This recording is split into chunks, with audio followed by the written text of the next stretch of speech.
Hello అండి, morning బ్రేక్ఫాస్ట్లోకి గారెలు చేశానన్నమాట. దాని కాంబినేషన్గా చికెన్ కర్రీ చాలా అంటే చాలా బాగుంటుందని మీ అందరికీ తెలుసు కదా.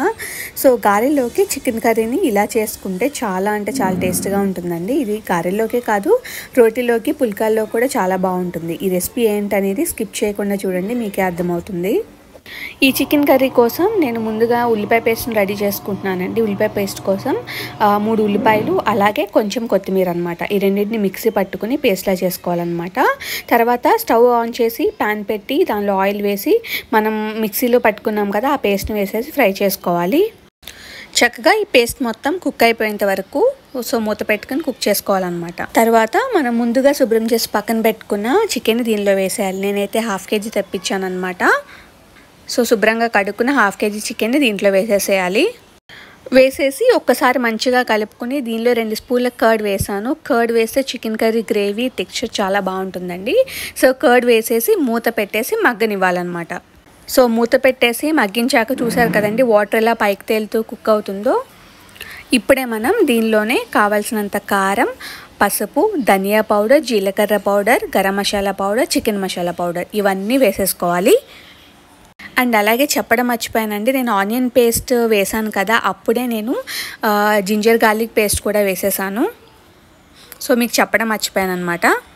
సో అలాగే ఇప్పుడు నేను కరివేపాకు వేసాను అనమాట. నాకు కరివేపాకు ఇప్పుడు వేయడం ఇష్టం అండి స్టార్టింగ్లో కన్నా.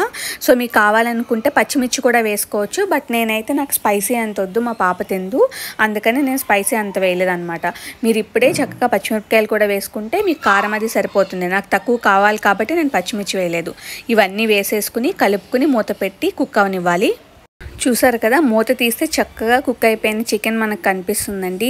మీకు ఈ గ్రేవీ కన్సిస్టెన్సీ ఇలా చాలు అని అనుకుంటే మీకు ఇంకేం కదపక్కర్లేదనమాట. సాల్ట్ వేసేసుకుని కలుపుకుని స్టవ్ ఆఫ్ చేసుకుని సర్వ్ చేసుకోవచ్చు. లేదు మాకు ఇంకొంచెం పల్చగా కావాలి అని అనుకుంటే కనుక దీనిలో మనం వాటర్ వేసుకోవాలి. మా హస్బెండ్ గారెలో కదా కొంచెం పల్చగా చేయమన్నారు.